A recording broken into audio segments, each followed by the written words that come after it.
Hey there, dear viewers. Welcome to Obsessed with Werewolves. I'm so glad you're here because I know you, like me, have a passion for all things werewolf. From their captivating tales to their mysterious nature. We're going to explore it all. So, let's dive right in and satisfy our obsession together. Like on. The six of us were heading down to the cells where we kept prisoners like Melanie until they hold trial. Opaline wanted to go for personal reasons I couldn't fight with, so I told her to just stay close. She nodded and linked her arm with mine. Kaelin was in front of us while Alpha Aaron, Beta VU Kai, and Rosetta followed behind. When we got inside, I wasn't surprised to feel Opaline's body tense slightly and shift closer to mine. I held one hand and wrapped the other around her waist protectively, assuring her that I was still there. Kaelin led the way to the very bottom of the cells where the worst prisoners were kept and stood in front of silver bars coated in wolfsbane for extra security. Inside, Melanie was chained by her wrists above her head and her ankles to the wall. Her head was hanging, but I knew she was awake. Aring growled low at the woman, and so did Rosetta. Opaline just stood there, staring at her with an unreadable expression. Kaelin disappeared into a closet nearby and came out holding a large pair of gloves for anyone to take. I noticed how no one noticed, but all were focused on Melanie looking worse for wear. Buck spoke first. I can't say I'm disappointed seeing you like this. Maddox Spidey, my faded mate.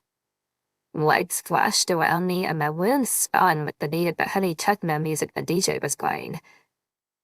After so many years of trying to find you, it is satisfying to see you finally strum up and helpless like all those men.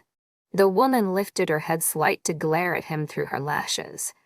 When she saw Opaline, though, something changed. You let them do this, she croaked. Opaline didn't answer, but continued staring as if she didn't hear the question. But I knew she did because her hand tightened on mine. Arin stepped forward this time. Haven't you caused enough trouble for all of us? Her laugh was bitter, filled with hatred.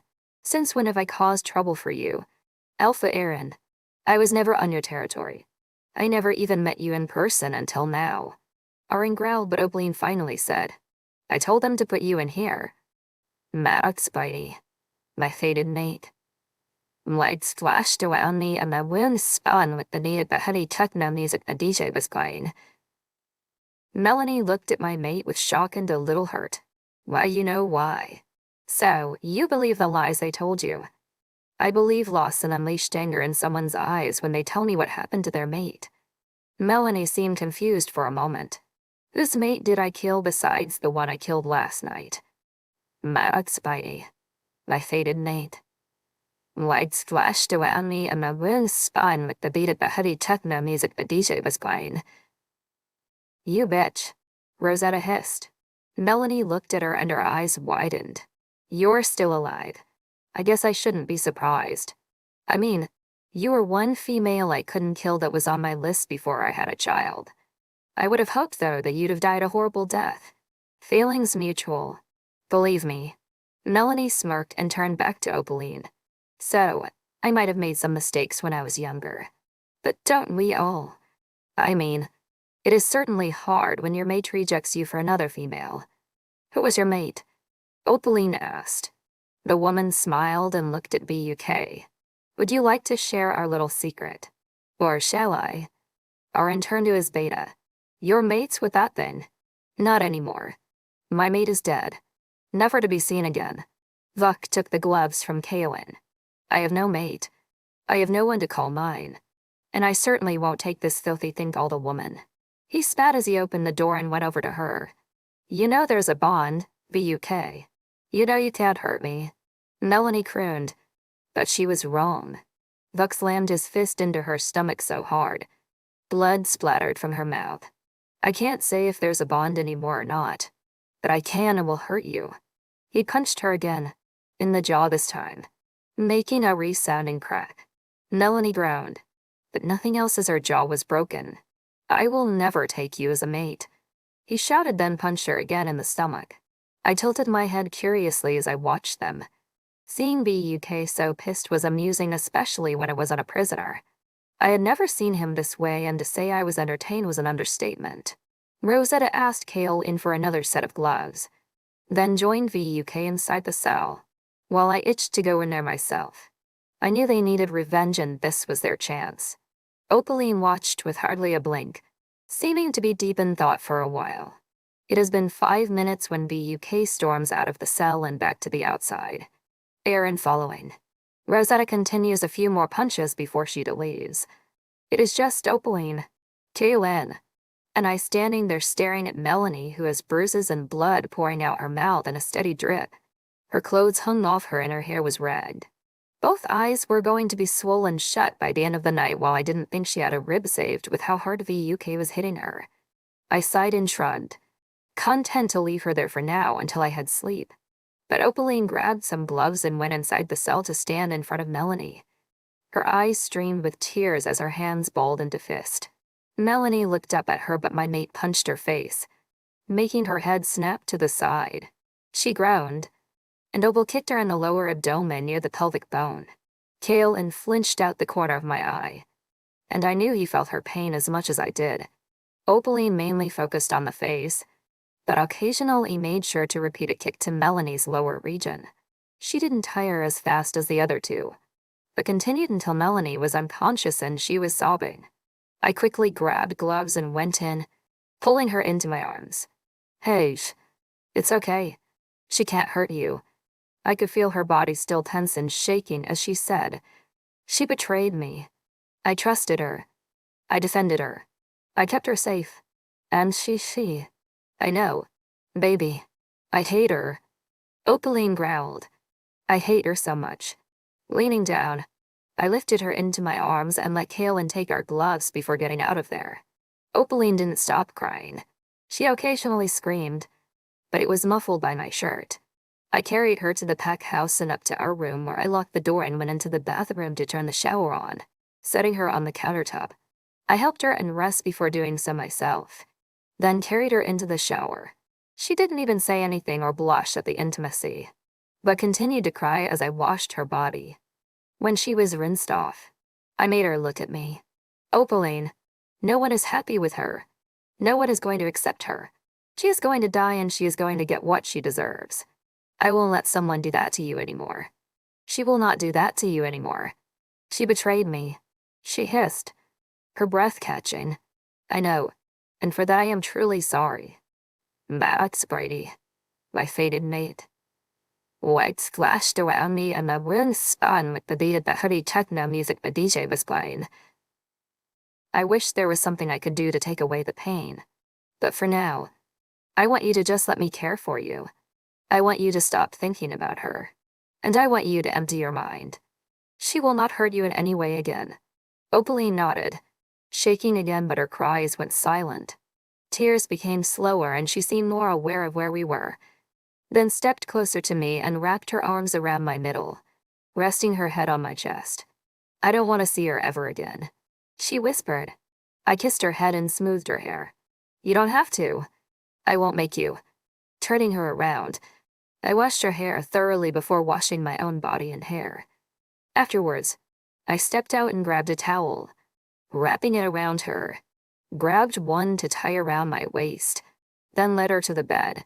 She sat down and stared into the void while I grabbed her some clothes to wear. But she shook her head, shying away from them. "Opaline, I can't wear those." She hissed desperately. I feel like I might choke. I looked down at the tank top and sweats, then handed her just the panties and bra. "Put those on at least." She did, and I put the unused things back before climbing in bed and pulling her down beside me. She turned and hid her face in my chest while I stroked her hair and kissed her head. Everything was quiet and Opaline was finally calmed down. Her breathing slowed, signaling she was fast asleep. I sighed, closing my eyes and making sure she stayed closed before falling asleep myself. I woke in the middle of the night to Opaline thrashing about, screaming. I sat up and pinned her arms to her sides, then straddled her screams killing my ears. "Opaline," I growled. She continued to scream like she didn't hear me. "Wake up. Opaline, wake up." "No," I curse, clapping my hands to my ears as her shrill cry shook the house. I was caught off guard and she was able to push me off and onto the floor, resuming her thrashing around. I groaned as a barely heard knock came from the door. I ignored it and jumped back onto the bed, putting a hand on her mouth and holding her hands down again. I leaned down and kissed the mark I gave her, making her shudder considerably. I kiss it again and hiss in her ear. Wake up. Pulling away. I see her eyes pop open wide, frantically searching the room. She struggled to get free, but I kissed her mark again and got a moan in response. Her heart beat frantically and she arched her back as I lifted slowly. She whined when I pulled back, but she was no longer struggling. Her eyes fixed on me and they turned dark and hungry. I smirked and took my hand off her mouth. Lykaon, she gasped.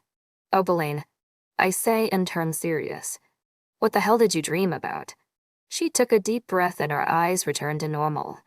I don't remember. I don't want to remember. I need you to tell me. It had to have been horrible because you sounded like you were being tortured. Tears sprang to her eyes. Max Spidey, my fated mate. Lights flashed around me and my limbs spun with the deed that hoodie techno music the DJ was playing. I closed my own eyes and sighed. Leaning down, I kiss her. It's okay. She can't hurt you. Her arms wrapped around my neck as I let them go and she sobbed quietly. I didn't try to distract her now, but let her cry herself out. In my mind I hear Kaylin. Is she all right? Nightmare of Melanie. More like night terror. She woke the whole house with her screaming. Maybe you should see True Auntie. What could he do? She's basically making up scenes about Melanie doing something. I don't see how Rue Auntie can help. Sleeping pills. They give them to children who have a hard time sleeping. Maybe she should try it. We'll see. I say and kiss my mate's head again. First, I need sleep. I'm not searching for him in the middle of the night and leaving her here alone. I'll figure something out in the morning. Kaylin didn't say anything and I didn't care. I whispered in Opaline's ear soothing words and comfort before feeling her fall asleep again after another hour. This time, though, I could not sleep, and just laid there holding her, staring at a wall and feeling the night pass quietly. Somehow, I faded me. I did fall asleep near dawn and made sure she was clutched tight to me in the safety of my arms. Opaline and VUK left the next morning, needing to return to urgent matters within their pack. I was silent throughout the whole parting words, but caught the beta watching me occasionally with a curious expression. He didn't act on that curiosity, but he did come up and personally apologize for what happened 3 years ago as well as saying goodbye. I only nodded and smiled, finding my voice had disappeared somewhere between the doubt side.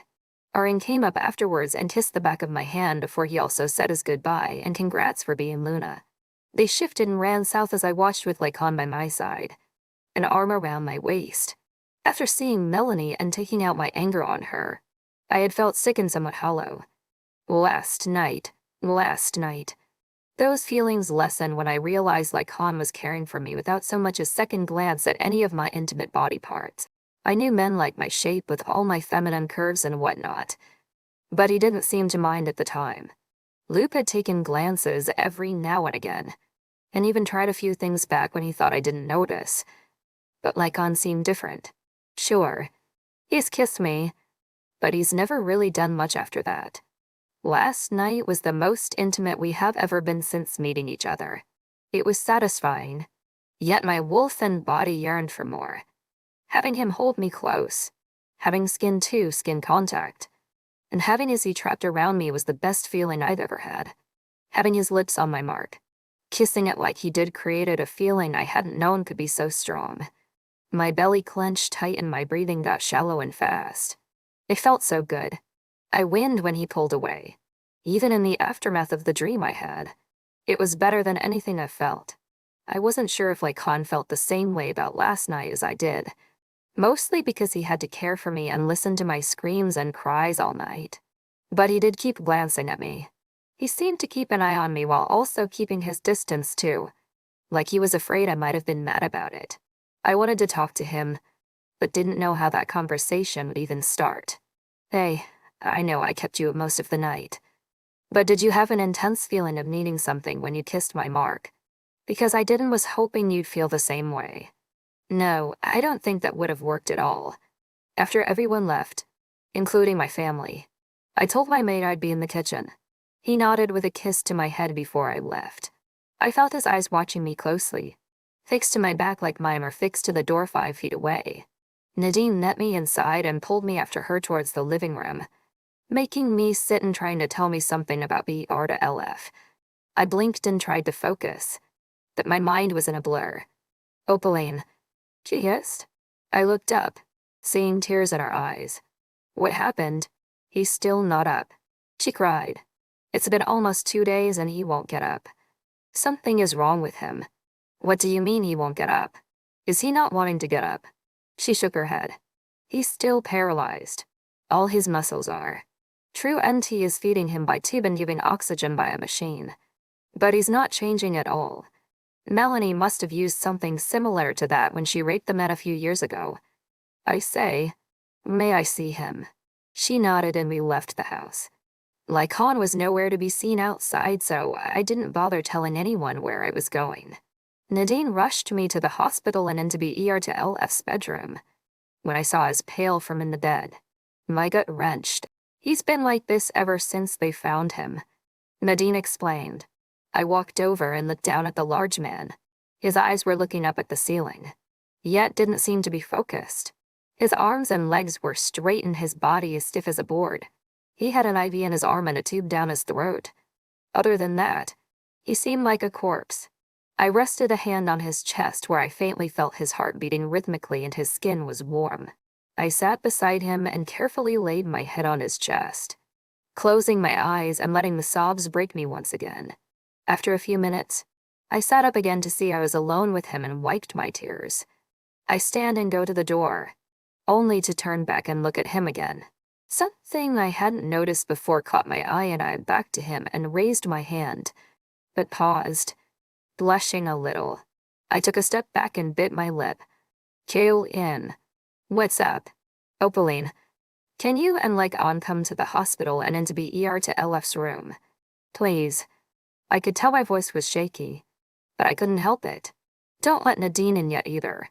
What's wrong? Luna? He asked in concern. Please hurry. We're on our way. But tell me what's wrong. I can't. I say and shake my head even though he can't see me. I felt myself lower to my knees and my stomach coiling. I reached out for something to hold on to, but something crashed to the ground and I felt pain in my wrist. I looked to see blood, but I don't seem to comprehend it and look at the floor beside me where metal objects were scattered. The door slammed open and someone turned me around. Opaline. I blinked to clear my eyes and see gray ones before me. Help him. Please. I whisper why. What's happened? I use my maid as an anchor and pull myself up. He holds on to me carefully as I lean on him. My head's spinning. I'm starting to think there was kind of chemical on those objects. I squint towards the bed and find the spot I saw earlier, then point in the general direction I hoped. Mark Spidey, my fated mate. Lights flashed around me and my wounds spun with the beat of the heavy techno music the DJ was playing. I can't take them off. But look, there was some movement before I see Kale and Truenty moving. Opaline, why did you come in here? My mate whispers in my ear. Nadine. My voice trails off as blackness fogs the edges of my vision. Lykaon. Mad Spidey. My hated mate. Lights flashed around me and my wounds spun with the beat of the heavy techno music the DJ was playing. I'm spun around too fast and my head feels like it might come off. Shit. I hear. What is it? Someone grabs my wrist and licks it. I try to pull away, but they won't let me. Damn it. Get me something to cinch her arm, now. I'm lifted into a pair of arms and carried somewhere with an empty bed. Once I'm lying down, I feel my skin pinch as someone ties something to my arm. I flinch. That hurts. I hiss. Lips kiss my forehead. Shh, baby. You're going to be fine. I shake my head violently. But BR to LF, he's going to be fine as well. Right now, you're my top priority. There's a moment of silence before a needle enters my arm and I feel a pull.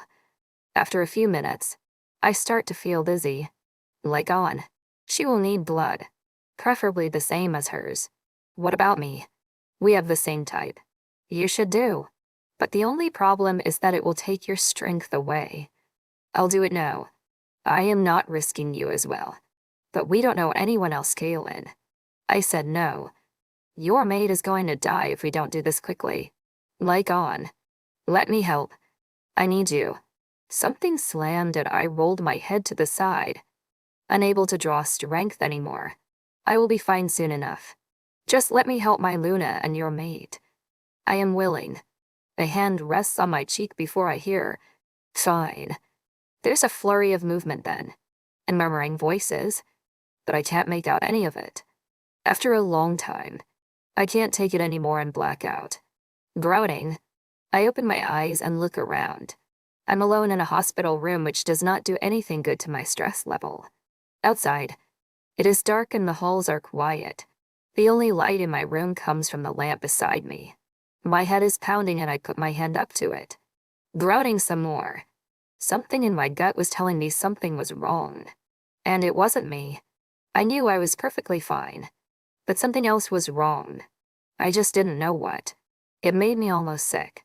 So I got up and grabbed a plastic cup and poured water in it, pulling the IV pole with me. Afterwards, I went to the bathroom. I was still on the toilet a minute or two later when I heard a knock. Yes. No answer. My brows furrowed and I flushed then washed my hands.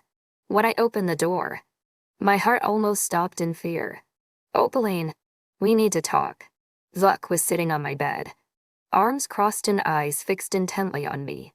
I swallowed the lump in my throat. How did you get in here? He shrugged and gestured to the window behind him. The window was unlocked since they had it open to let air in. I slipped through. I took a step back, looking around for something. Anything I might be able to use. Get out of here. His eyes narrow. I'm not here to hurt you. I'm here to talk, and when that is finished, I will go away. I shake my head no. I don't want to talk. He glanced down at my wrist.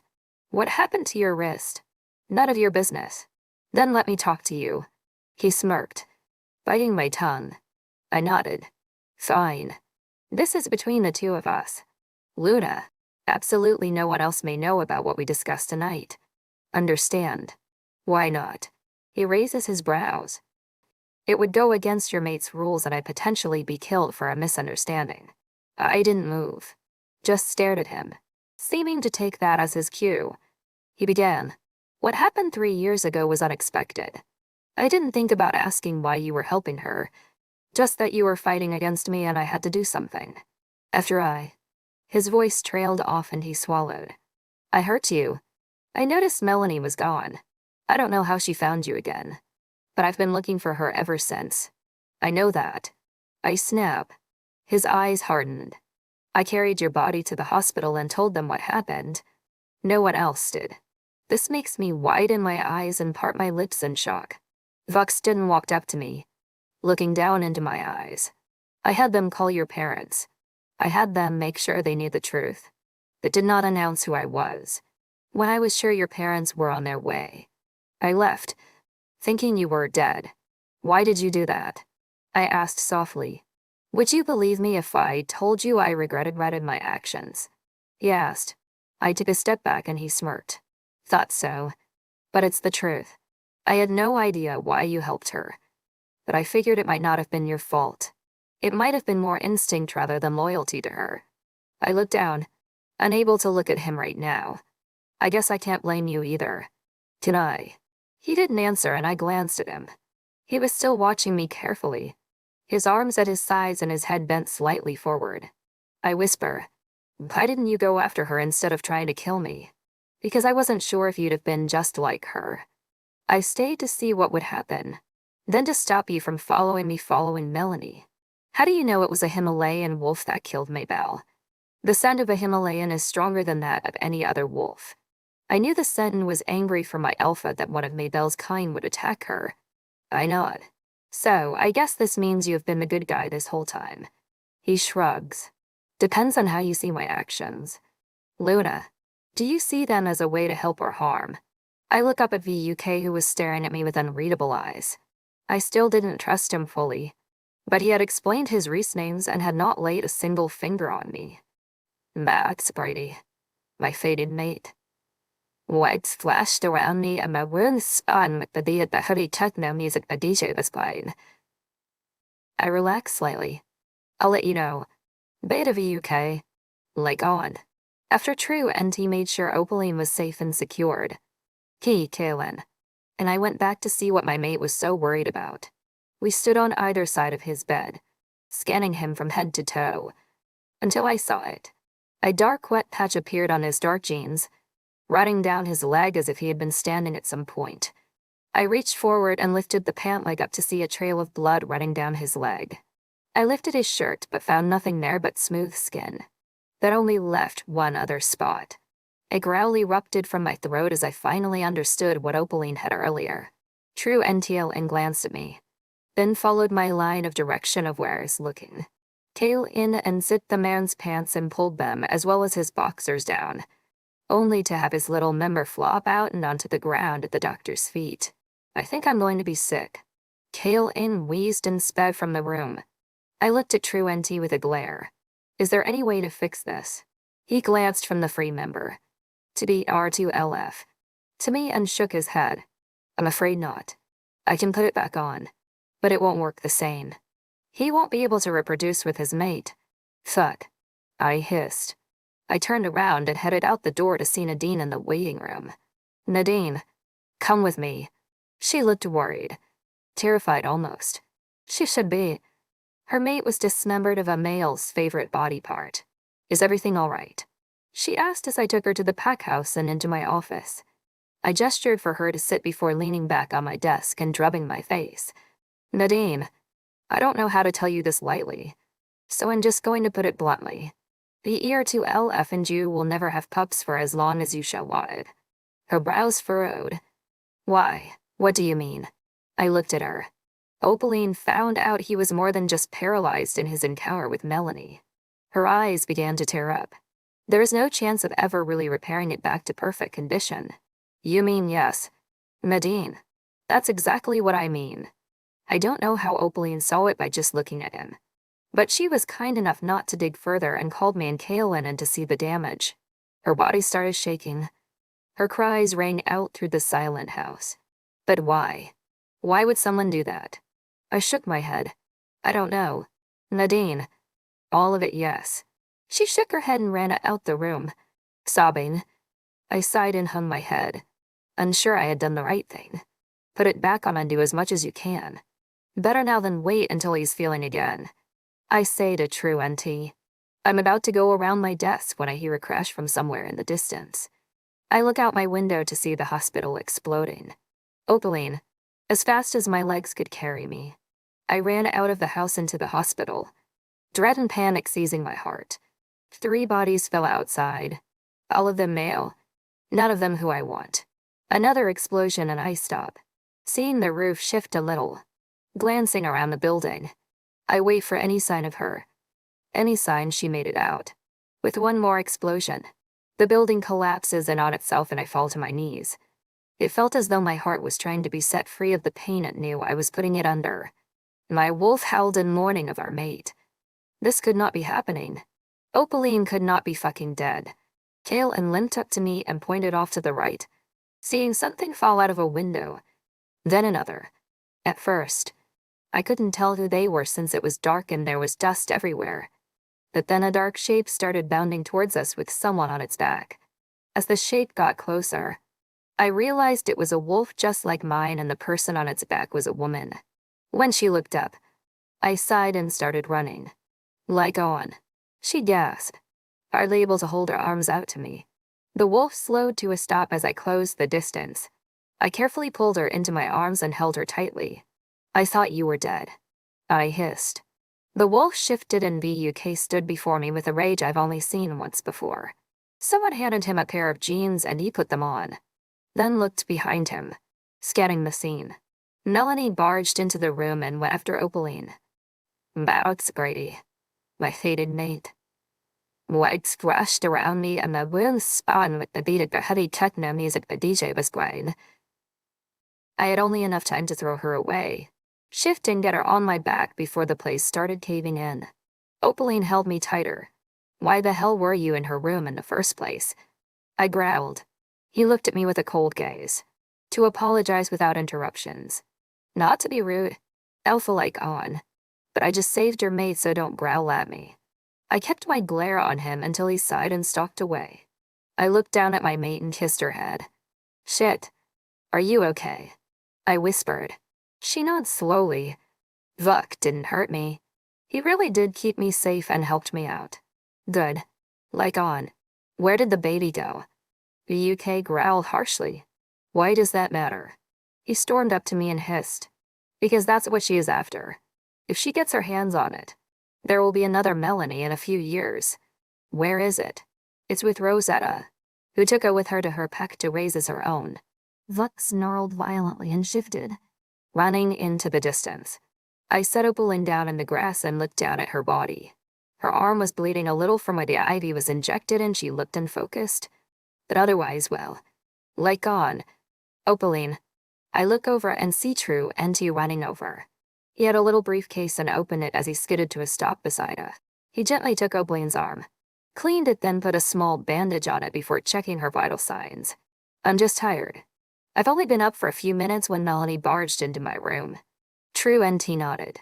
You look better. He turns to me with a soft smile. Put her in bed for as long as she needs. No strenuous tasks after 48 hours. Will you go see Nadine? I asked softly. He narrowed his eyes in confusion. She might need something to help her sleep. He glanced at BR to LF, then nodded. Will do. Alpha. He stood and left, helping Kale and carry the huge man to the pack house. Opaline moved into my lap and slumped against me. Exhausted. Lykaon. I am so tired. I pick her up and walk after the other three. We're going to bed. Baby. Just go ahead and sleep. She nods and I hear her breathing slow. We just make it out bedroom and Kaelin appears. Is she okay? Exhausted. But she'll be fine as long as she gets some sleep. I set Opaline down and turned back to him. Did you see her? No, I didn't know she escaped. Neither did I. I'm pissed. I growl lowly. Get some sleep. Lykaon. We'll figure this out in the morning when we're not running on pure adrenaline. I can't sleep. Not when I know my mate is in danger. Then stay here and rest. I shake my head. Why would Melanie go after Opaline when it was her who helped the woman hide out for 3 years? Maybe because Opaline betrayed her. Kaelin says. She didn't betray Melanie. Melanie betrayed Opaline. Opaline should be mad. Not the other way around. Whatever the case, I'll send someone out to alert Rosetta. Maybe then we can find Melanie and figure out a plan. She's going to die once I get my hands on her. No one goes after my mate without paying the price for it. Epilogue 2 years earlier. The woman ran into the woods, clasping her pregnant belly with one hand while the other caught trees in her way. She cried as pain erupted in her lower region, feeling like she would be ripped apart. She had to deliver away from her sanctuary. Had to be sure her savior would be convinced of the tragedy of a miscarriage, not what she was planning.